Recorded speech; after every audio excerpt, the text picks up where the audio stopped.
Olá, boa noite. Eu sou Sérgio Della Sávia, professor do Departamento de Filosofia da UFRN. Começa agora mais um Grandes Temas aqui na sua TV Universitária. Em abril deste ano, a capital potiguar foi apontada como a 10ª cidade mais violenta do mundo. O levantamento foi elaborado pela ONG mexicana Conselho Cidadão para a Segurança Pública e Justiça Penal. Entre as cidades brasileiras, Natal ocupa a primeira colocação. Os dados são referentes a 2016. Mas, de janeiro até o último domingo, o Observatório da Violência Letal Intencional, o instituto que contabiliza e analisa os crimes contra a vida no RN, apontou em 910 o número de homicídios no estado, o que dá aproximadamente 7 mortes por dia, uma a cada 4 horas. No mesmo período do ano passado, o Observatório registrou 702 homicídios. O programa Grandes Temas de hoje é sobre segurança pública. Para o debate, contamos com a presença de Rodrigo Suassuna, professor do Departamento de Ciências Sociais da UFRN. Paola Maués, delegada da Polícia Civil do Rio Grande do Norte e presidente da Associação dos Delegados de Polícia Civil do Rio Grande do Norte. Henrique Baltazar, juiz titular da Vara de Execuções Penais de Natal. E Ivênio Hermes, especialista em políticas e gestão de segurança pública, além de coordenador do Observatório de Violência do RN. Sejam todos bem-vindos e muito obrigado por ter aceito o nosso convite. Bom, a mídia divulga números e dados alarmantes sobre a questão da violência no Estado, não é? E frequentemente isso produz nas pessoas ou apatia ou pavor, pânico, né? E eu queria que a gente iniciasse justamente esse debate traçando um panorama da questão da violência no Estado. Essa questão eu faria, então, a todos os nossos convidados. Começando pelo professor Rodrigo Suassuna. Boa noite, Rodrigo. Oi, boa noite. Bom, temos aí um aumento alarmante, né, das taxas de homicídios. Um movimento que acontece em grandes cidades, vamos dizer assim, dos números, né, nas grandes cidades, não ocorreu aqui, que é um movimento de interiorização, né, quer dizer, um movimento onde essas taxas de homicídios, que são os índices, né, trazidos aqui, os dados mais confiáveis que nós temos para falar da violência, para medir, há uma interiorização, né, não se sabe muito bem a causa, há várias hipóteses, né, dentre as quais me parece a mais razoável o investimento em policiamento, né, em políticas públicas de policiamento, e há um declínio, né, a capital com a menor taxa de homicídios, são dados que não esse mais recente que o senhor acabou de trazer, mas dados recentes, a capital com a menor taxa de homicídios seria São Paulo, e a segunda menor Rio de Janeiro, né, e a nossa já ocupava, né, já ocupa há algum tempo essa triste posição, né, enfim, uma capital com altos índices de homicídio. Então, o que acontece, o que os estudos apontam é que, inicialmente, há uma dispersão, né, que começa nos centros urbanos, né, para as periferias, indo depois para as cidades vizinhas, cidades... por exemplo, outras cidades do estado do Rio de Janeiro têm taxas altíssimas e que aumentam a proporção, que diminui, né, diminuem as taxas no Rio de Janeiro, né, nas capitais. São Paulo tem a mesma coisa, tem ali Osasco, né, que viram essas taxas aumentarem por um período. E eu acho que Natal, isso não ocorre. A gente consegue ver, assim, mas isso é uma coisa muito... vamos dizer assim, não são dados muito concretos, muito sistemáticos, mas a gente consegue ver um policiamento bom nas regiões muito centrais da cidade, e nas regiões imediatamente periféricas é uma coisa mais, vamos dizer, mais escasso, é mais ralo. Isso é só um dado, né? Só um índice, um indicador de vários outros possíveis para a gente tratar essa questão, que é muito delicada. Perfeito. Boa noite, Paola. Tudo bom? Boa noite, tudo bem. Sua análise sobre esse quadro da violência no Estado, por gentileza. Sem dúvidas, a questão da violência é uma das maiores preocupações, né, da população potiguar. Ocorre que o fenômeno da criminalidade a gente também não pode avaliar apenas como bem o professor falou, apenas sob a perspectiva da atuação da polícia. É claro que há uma série, é preciso repensar a educação, saúde, como é que não é estarrecedor quando a população ela acorda, toma café vendo gente morta, ela almoça vendo gente morta e acha normal. Então é claro que a gente tem que questionar esse tipo de postura. Mas pela ótica, né, da Associação dos Delegados, porque eu sou polícia, então eu tenho que ver, analisar o que a gente pode contribuir ainda mais, né, para que a gente consiga combater esse tipo de crime, que é o homicídio, que está sendo citado aqui. Entendemos que, ao longo dos anos, né, houve uma precarização, sim, dos recursos materiais e humanos naquela polícia que tem a atribuição para investigar esses crimes, né, para conseguir combater a impunidade desses crimes. A gente tem, hoje, infelizmente, temos dados tristes em relação ao efetivo da Polícia Civil, as questões de aparelhamento, a informatização que a gente necessita ter, etc. Então, vemos que no ano de 2004, por exemplo, quando o Rio Grande do Norte, ele tinha a segunda menor taxa de violência do Brasil, nós tínhamos um efetivo de 2.424 policiais civis em todo o estado, né? Ultrapassados aí os 13 anos, hoje a gente funciona com pouco mais de 1.300, 1.303, enfim, e um aumento de mais de 500%, Ivene pode falar melhor, no índice justamente desse crime de homicídio. Então, quando o Estado deveria justamente ter investido naquela polícia que vai, né, investigar os crimes de homicídio, porque é na delegacia de polícia que a justiça ela inicia, né, para a gente combater esse tipo de crime, a gente não via aí, ao longo de todos esses anos, investimentos. Então, eu entendo, eu comprovo, inclusive, com alguns dados. Se você vê no ano de 2004, que a gente tinha 342, mais ou menos, homicídios. No ano inteiro. No ano inteiro.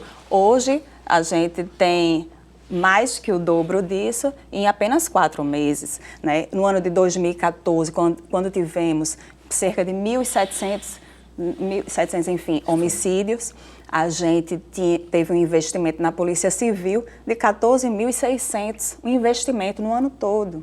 O ano passado, infelizmente, que são os dados que eu tenho para dar, o ano passado a gente teve de investimento na Polícia Civil o ano todo, né? Isso eu digo da fonte 100, ou seja, recursos próprios do Estado, R$68 mil. Então, a gente tem um aumento estarrecedor de violência, mas um pouco investimento. Então, é claro que a política pública de investimentos nessa polícia que vai investigar esses crimes é que está equivocada no nosso entender, né? Eu costumo, para as pessoas de casa entenderem um pouquinho, a gente tem um restaurante que apenas temos um funcionário que ele vai atender as pessoas, ele vai cozinhar, ele vai servir o prato, ele vai recolher o dinheiro, ele vai limpar o ambiente. Então, por mais que esse funcionário ele seja eficiente, ele não vai conseguir atender a demanda daquele restaurante. E esse restaurante ele vai quebrar prato, ele vai quebrar copo, ele vai ter infiltrações e você não mantém aquele restaurante. Então, aquele restaurante vai o quê? Fechar. É a mesma coisa da Polícia Civil. Precisamos sempre ter aquisições de novas viaturas, coletes, se equipar, ter um aparelhamento, né, que torne viável esse tipo de investigação e, infelizmente, ao longo dos anos, não tivemos investimento adequado. Infelizmente, né? Infelizmente. Henrique Baltazar, o senhor é juiz titular da Vara de Execuções Penais de Natal. Um pouco sua análise aí sobre o panorama da violência aí no Estado. Olha, eu tenho acompanhado isso nos últimos anos, até porque eu trabalho com a minha clientela, é aquela que praticou crimes, né? São as pessoas que estão presas, que foram condenadas por crime ou que estão respondendo a ações penais. E eu identifico, pelo acompanhamento que eu tenho feito nesses anos, 5 situações que eu poderia resumir nessas 5 situações que levaram ao nossos números atuais, a nossa situação terrível atual.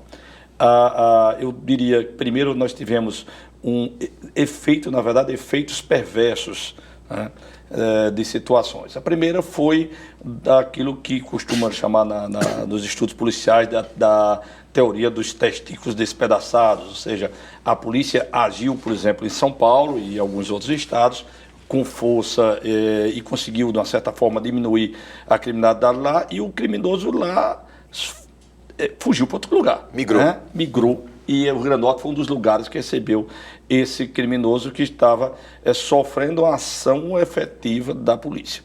Segundo, da política de segurança que foi utilizada no estado do Rio de Janeiro, né? Que, na verdade, usou para evitar mortes, né, na ação policial, naquelas situações de ocupação dos morros, etc., a polícia deixou os bandidos fugirem, deixou um ponto de escape para que eles pudessem, para que não tivesse uma resistência feroz à ação da polícia e não houvesse tantas mortes, inclusive colaterais de pessoas inocentes. E isso possibilitou que criminosos do Rio de Janeiro também fugissem para outros lugares, e eles procuraram, evidentemente, alguns estados que não estavam bem preparados para enfrentá-los. O Rio Grande do Norte sofreu um pouco disso aí nessa área também. A terceira foi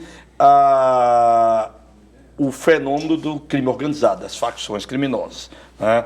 Em um certo momento, as facções resolveram se expandir para todo o país. O CV saiu do Rio de Janeiro, o PCC saiu de São Paulo e passou a ocupar espaços em todo o país. E a ideia da facção, porque não foi necessariamente eles, mas a expertise que eles acabaram transmitindo para outros criminosos, essa veio com grande força para o estado do Rio Grande do Norte.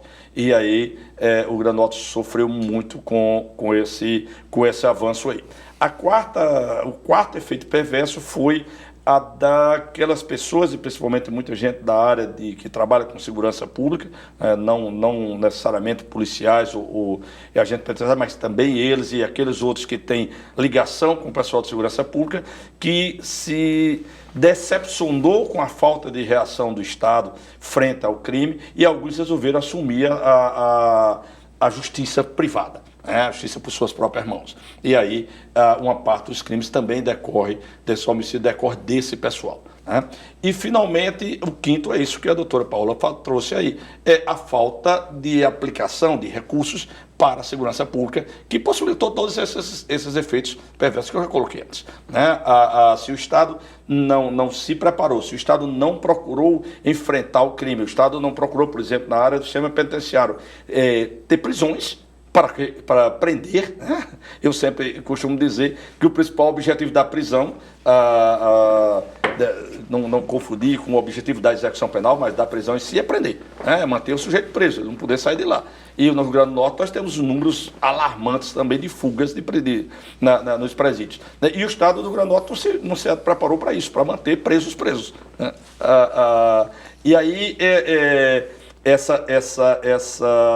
efeito perverso ocorreu por causa disso. O Estado não aplicou, não construiu, não equipou a polícia para enfrentar, e aí nós estamos colhendo hoje os frutos dessa incompetência junto com todos esses outros fatores que eu me referi antes.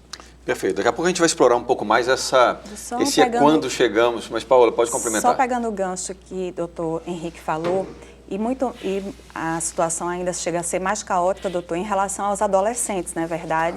Porque a gente não tem, quando um adolescente pratica, né, o ato infracional, e aí, no caso, vamos dizer, análogo ao crime de homicídio, por exemplo, temos uma maior dificuldade de conseguir aí essa internação provisória do adolescente. A própria internação provisória avalie, né, depois que vocês sentenciam. Então, hoje em dia, a situação está mais caótica ainda em relação à questão dos adolescentes, porque não há vagas no sistema penitenciário e não há vagas também no sistema socioeducativo. No sistema penitenciário ele termina imprensando, colocando gente ali de qualquer jeito.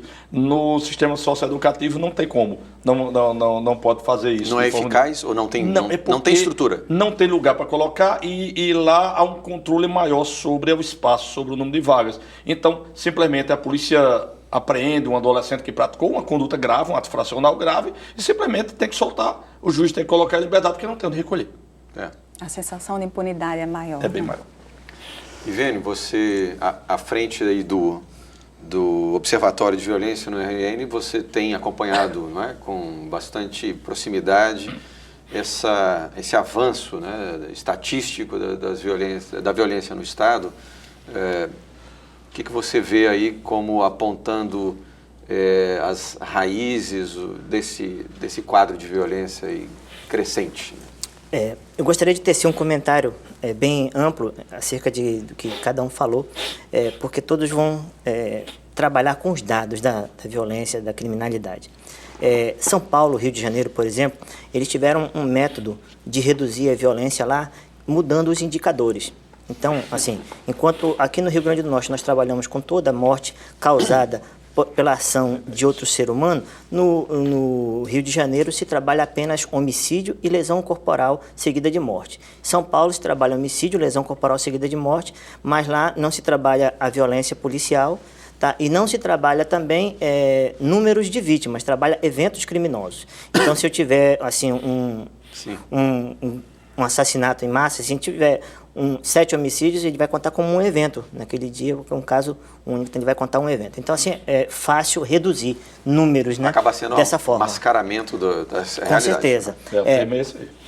Aqui no Rio Grande do Norte, nós trabalhamos com o dado bruto, nós falamos das vítimas, nós procuramos identificar cada vítima para poder ver de onde vem essa vítima. Por que esses dados estatísticos não podem ficar só em números? Nós temos que conhecer o perfil dela, entender exatamente as teorias criminais que estão corroborando ali para que aquela pessoa seja vítima. Porque nós não podemos estudar o homicídio, infelizmente, não podemos estudar pelo autor. Porque o nosso índice de resolutividade nacional é mínimo, é pequeno, são 8% apenas no Brasil inteiro. Então, como nós vamos estudar pelo autor? Não temos como estudar pelo autor, então nós temos que estudar pela vítima. É muito mais complexo estudar pela vítima.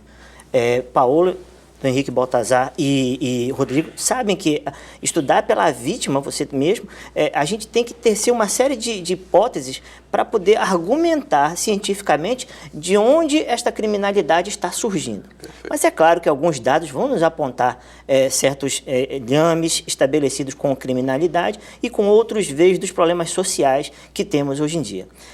No nosso estado, nós não temos políticas públicas efetivas de segurança pública. E eu digo políticas de segurança pública, estou falando só daquela parte policial. Quando nós não temos esse programa adequado para fazer com que o crime seja devidamente reduzido, nós temos o quê? Uma transformação deste mapa através da pulverização do crime. Ou seja, quando a gente concentra, pela falta de recursos, uma ação policial em um determinado local, em vez de nós contermos esse crime, nós o pulverizamos. Henrique Baltazar citou quando foi feito lá no Rio de Janeiro. Com medo do confronto nas UPPs, o que foi? Não foi feita uma contenção. Então, aquele crime que era para ser contido ali, ele foi pulverizado para as outras regiões. Aqui nós estamos fazendo isso diariamente. E as teorias migratórias que o Rodrigo falou, assim, estão acontecendo. Nós estamos fazendo o nosso crime migrar. Hoje em dia, duas cidades polos que nós temos, que é Mossoró e Natal, elas continuam sendo cidade polo, mas outras cidades já estão aparecendo, como João Câmara.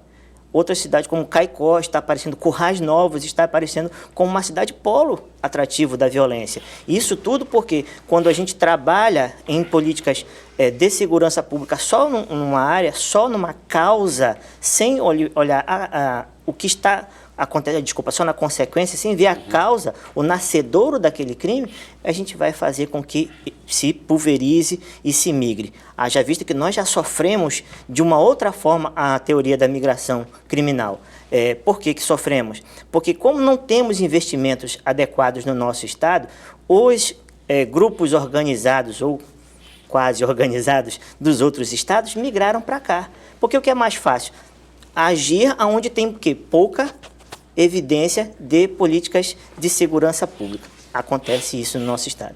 Se nós formos falar das políticas públicas de segurança e falar das integrações de agências de segurança pública, integração de secretarias, programas para resgate dos jovens, educação e outros que vão neste aporte, nós vamos perceber que a ausência é maior. Então, essa ausência do Estado, ela faz com que o crime se empodere e ele chegue e forneça para aquela juventude, para aquelas pessoas que estão no viés da suscetibilidade, aquilo que elas necessitam para suprir suas necessidades mais básicas.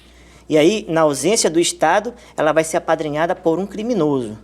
E aí vai mudar completamente a forma dela enxergar a sociedade, os valores, e daí nós vamos ter esse crime sendo cada vez mais cometido por jovens, sendo cometido por pessoas que deveriam estar crescendo na ascensão social e não indo cada vez mais para baixo. 910 crimes era até ontem à noite, hoje nós já temos 912 até às 15 horas. E assim, nós não temos mais um dia que nós possamos dizer, esse é o dia que mais se comete crime. Anteriormente nós dizíamos, olha, sexta, sábado e domingo. Lembra disso? Lembra disso, Paulo? A gente tinha, sim, isso aqui no Rio Grande do Norte. Hoje o que nós temos todos os dias, se mata por todos os motivos. Então, uma média de 7 assassinatos por dia não é uma média para uma população de 3.500 habitantes, como é o Rio Grande do Norte. Nós temos realmente 3 milhões e 500 mil habitantes, como é o Rio Grande do Norte. Nós precisamos ver o que está acontecendo para que realmente possamos utilizar essas estatísticas, não como meras estatísticas, mas como estudos criminalísticos, para que a gente possa realmente agir no nascedouro dessa criminalidade e em criação de ações de segurança pública e ações de segurança em comum com as outras secretarias. Agora, Ivênio, recrutamento de crianças e jovens pelo crime organizado, ausência do Estado, não só no combate direto à violência, mas também ausência de políticas sociais que impeçam justamente essa incursão do jovem no mundo do crime, né? Isso é algo que a gente está replicando, mas que é a realidade das grandes cidades, como São Paulo, sim, Rio, etc. Né? Os seus dados, os dados que você vem acompanhando lá com a Óbvio, né? Com o Observatório, eles então não trabalham apenas com Natal. Você está dizendo agora que nós temos esses dados sendo replicados, essa realidade sendo replicada em outras cidades, porque a ONG mexicana aponta Natal como a capital, não é? Isso. Inclusive, ela comete alguns erros na hora de fazer essa abordagem, porque ela usa a nomenclatura Natal, o município Natal, mas ela utiliza a população da região metropolitana. E isso faz com que, ela utiliza a criminalidade da região metropolitana, que faz encharcar um pouco mais a nossa violência. Serve como um alerta, sim. Com certeza. O Óbvio trabalha com a criminalidade em todo o estado e nós trabalhamos com o Fórum Brasileiro de Segurança Pública fazendo a comparação com outros estados, inclusive identificando políticas públicas, identificando meios que eles utilizam para fazer a coleta e a divulgação de dados, para que a gente possa realmente ter um parâmetro nacional do que está acontecendo com o nosso estado. O que a gente percebe das grandes cidades, essa falta de políticas e que faz com que o jovem seja realmente cooptado, se replica aqui, mas a gente vê que se replica em Natal. A gente até aceita, mas se replicar em Currais Novos, em Caicó, Mossoró, Parelhas. Eu infelizmente sou levado a colocar uma situação muito pior. Né? É que hoje a nossa ideia da política, toda a ideia que se tinha de que tipo de políticas sociais pudesse trabalhar para afastar o jovem do crime, hoje algo tem que ser mudado muito nessa interpretação. O fenômeno facção criminosa, esse derrubou tudo isso. Né? Você não tem política pública nenhuma que se consiga contrapor-se no ponto de vista do efeito, daquilo que leva a pessoa do lucro com o crime ao que a facção oferece. Infelizmente, e infelizmente mesmo, porque na verdade nós deixamos, o Estado brasileiro deixou a coisa chegar a esse ponto, você que está cada vez você está precisando trabalhar com um jovem mais jovem ainda, né? Quando você não é mais você trabalhar o adolescente, porque já ficou complicado. Nós estamos trabalhando o juvenil agora. Você já tem que baixar mais a idade, porque não tem uma forma de você levar, mesmo que você levasse coisas para ocupar o jovem, porque para prepará-lo para ter uma renda futura, que consiga enfrentar a renda que o crime está oferecendo. E não é só renda em dinheiro, não. É renda em status, tá? Em status social. Um jovem, e hoje você encontra pessoas que estão em posição até mais avançada dentro das facções criminosas, com 20 e poucos anos de idade, e nenhuma outra, não tem como você trabalhar alguma coisa que faça com que ele tenha, com 20 e poucos anos de idade, essa possibilidade de ascender socialmente, como o crime oferece, como as facções criminosas oferecem. Infelizmente, na minha opinião, hoje tem que haver um combate mesmo, uma guerra de verdade contra o crime, para que depois, no futuro, depois de passar dessa etapa, isso é como se fosse uma guerra de conquista de território em qualquer guerra normal do mundo, né? Você precisa enfrentar, você precisa tomar o território dele, você precisa vencer o inimigo para depois você poder trabalhar a geração futura. Infelizmente, é essa sensação que está começando, o que a gente está começando a ver, ou pelo menos está começando a ver desse fenômeno da criminalidade. Mas essa não é a lógica que sempre foi implantada? Ou seja, a lógica de combate à violência lá no terreno, guerra, quase que uma guerra nas cidades. Sim, a gente sempre defendia o contrário. Quer dizer, a gente sempre pensou o seguinte: não, nós temos que evitar que os jovens entrem no crime, nós temos que trabalhar a cabeça do jovem. Hoje não adianta. Se você trabalha hoje, na verdade, a gente tem que começar a se render à ideia de que realmente tem que ser uma guerra. E isso que a gente sempre lutou contra. Quando na universidade, eu fui professor universitário há muitos anos, na universidade a gente sempre trabalhou essa ideia. Não, a guerra é só para aqueles chefões, aquele pessoal. Na maioria do jovem a gente tem que ganhar o coração, né? Aquela política de coração em mente. Mas isso não vai funcionar mais hoje. Mas também o combate armado também não funciona em lugar nenhum do mundo. A gente tem que pensar o seguinte: há um limite nesse problema, né, que é o enfrentamento da violência brutal, e aí eu não tenho a menor dúvida que você tem que aparelhar melhor a polícia, né, isso tem que se estender não só para as zonas centrais da capital, mas se estender também para a periferia, quer dizer, uma política de segurança pública eficaz e eficiente, né? Mas só essa lógica do combate armado, isso fracassou de modo geral. A gente está com pouco tempo agora. Eu vou abrir depois o próximo bloco com você, Rodrigo. Tá, claro. Apenas complementando, então. Só para complementar o que o doutor Henrique acabou de falar, na verdade, o que ele fala é a questão desse combate à impunidade, né? A gente tem estados que estão anunciando aí reduções, né, de violência. E eu vou exemplificar, exemplo de Alagoas, que nessa ONG que você cita, ela cai 19 posições, a Alagoas, em questão de índice de violência, especificamente nos homicídios, e ao mesmo tempo que anuncia políticas públicas de investimento na Polícia Civil, mas também a questão de escolas integrais, eles anunciaram políticas sociais. Foram trabalhadas sociais. em conjunto. Escolas integrais, abriram 35 unidades, empregabilidade para o jovem, mas não esqueceram exatamente o que ele registrou, os investimentos na polícia que vai investigar esse tipo de homicídio para dar a resposta adequada e efetiva, né, para esse tipo de conduta criminosa. Ok. Vamos fazer um pequeno intervalo e já retornamos agora com o debate sobre a questão da violência e da segurança pública no Estado.